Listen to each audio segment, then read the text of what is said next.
Hello everyone, this me here to explain about the movie Devotion director by J.D. Dillard.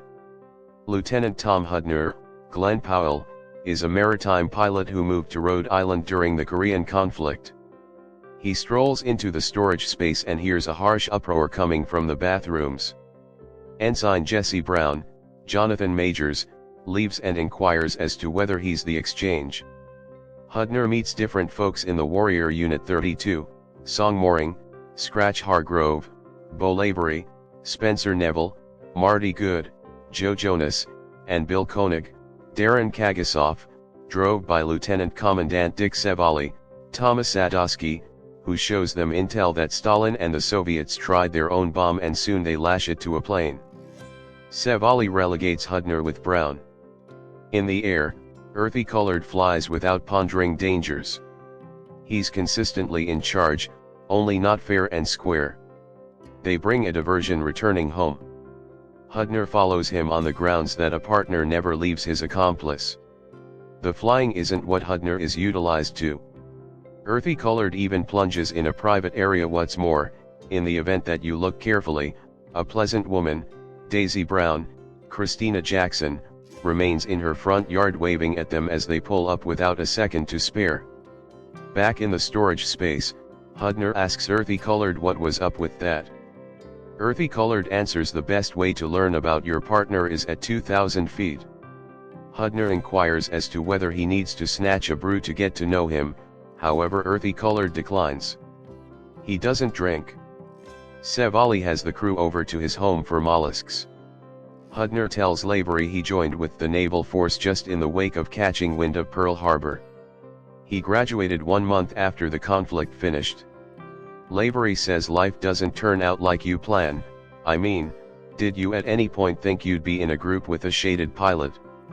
Hudner evades the inquiry and moves to the food.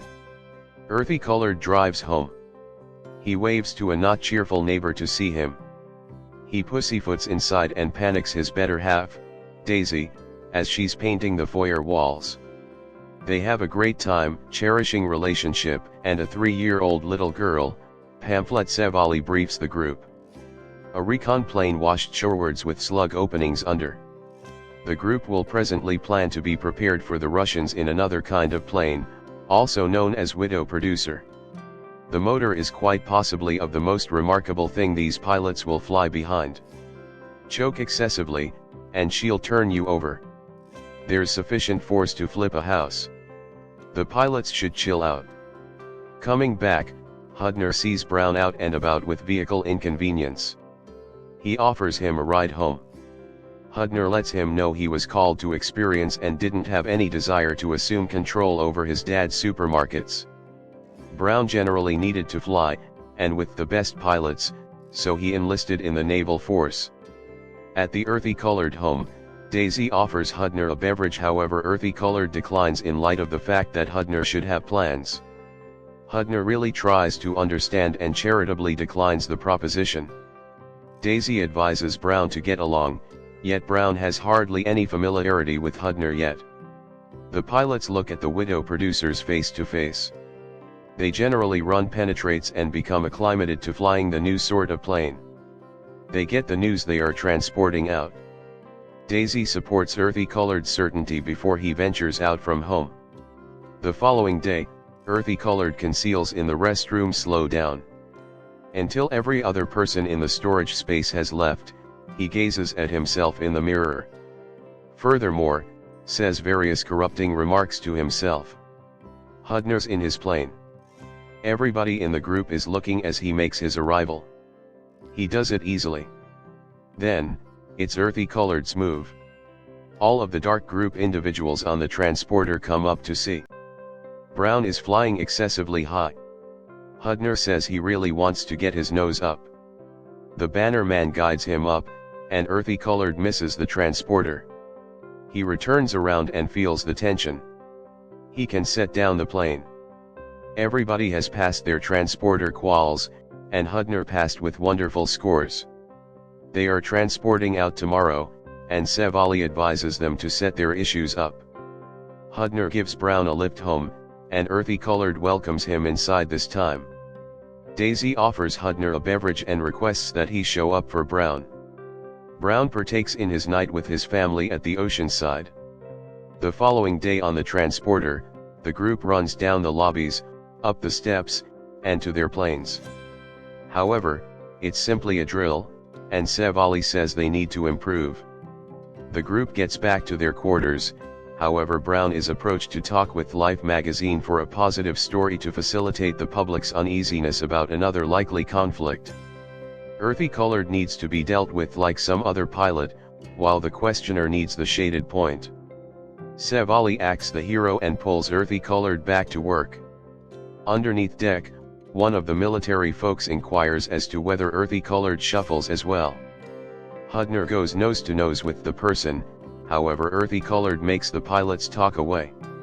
Brown and Hudner will talk later.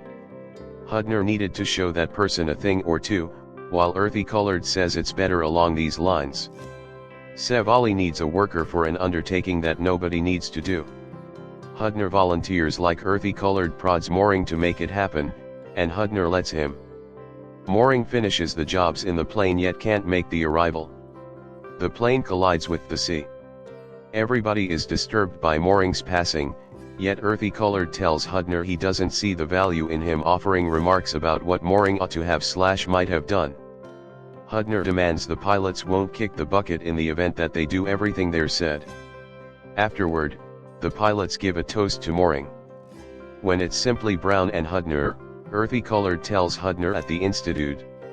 They caused him to do his tests multiple times since they didn't completely accept that a person of color could swim. Stuck rocks in his flight suit, held him under and put ice in the water. They couldn't have cared less if he kicked the bucket in that pool. However, every time Brown made it out, he would be dead on the off chance that he did everything individuals said to him to do. That is the very thing he was attempting to instruct Mooring. They dock in Cannes. The pilots go shorewards and tour.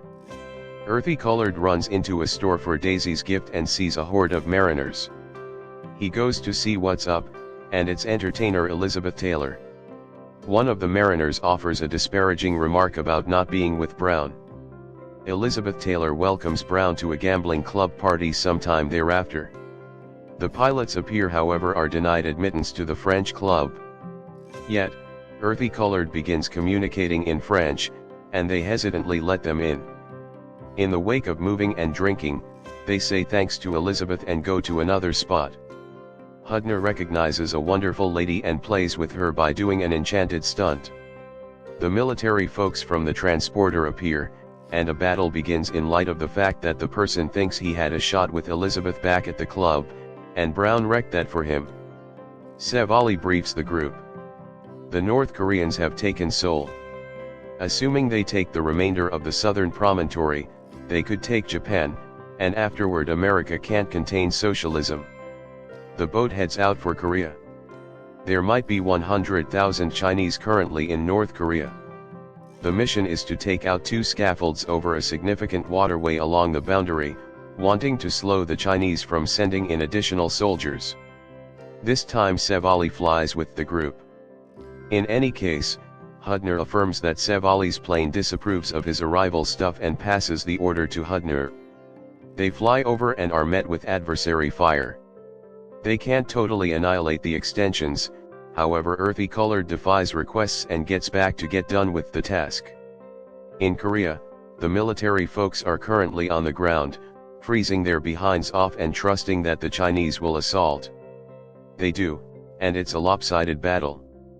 Hudner hands in his central goal report to Sevali. He expressed precisely exact thing occurred.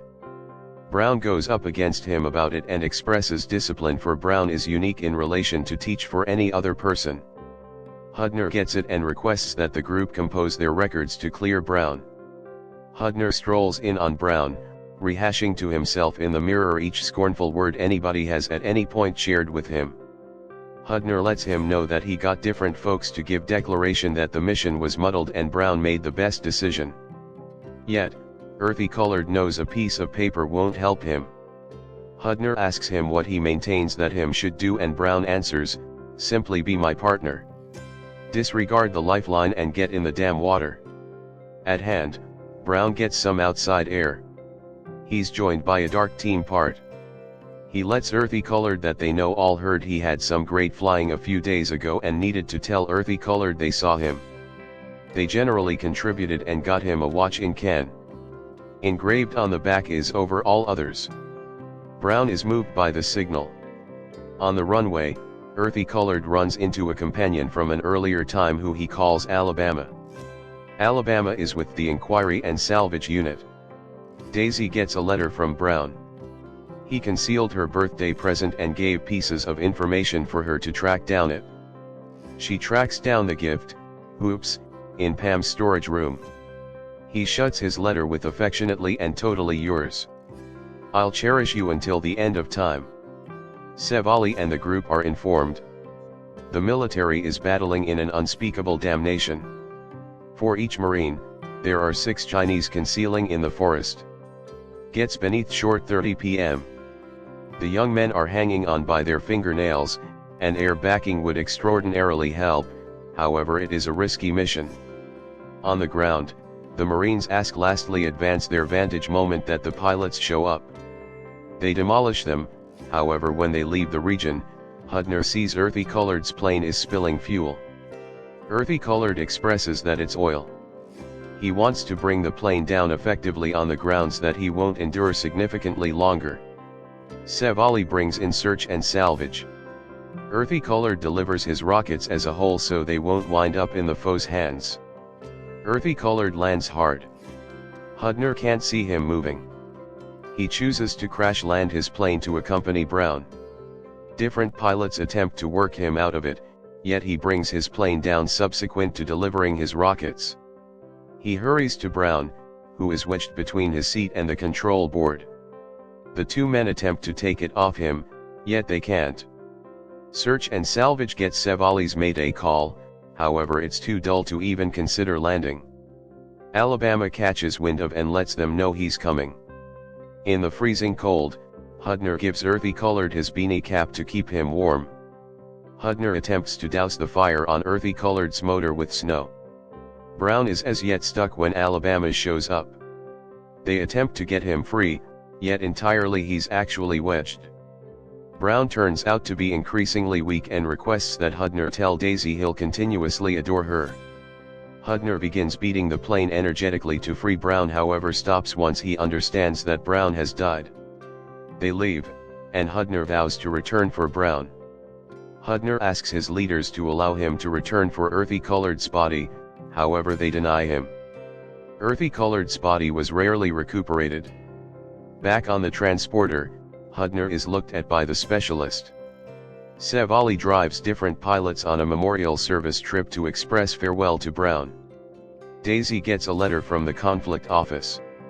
She is overwhelmed with feeling. Time elapses, and Daisy flies to Washington, where President Truman offers the honorable award to Jesse Brown and Tom Hudner. After the function, Hudner addresses Daisy about fearing this day. Daisy lets him know she values what he did. Hudner says Earthy Colored's final words were for her, simply tell Daisy I love her. Hudner apologizes for not saving him. Daisy says that wasn't his work. She maintained that him should show up for him, and he was. The Hudner and Earthy Colored families remained companions until the end of their lives, and their relatives stayed close. The film closes with Earthy Colored perusing his last letters to Daisy with his unmistakable close down your committed spouse, affectionately and totally yours, Jesse.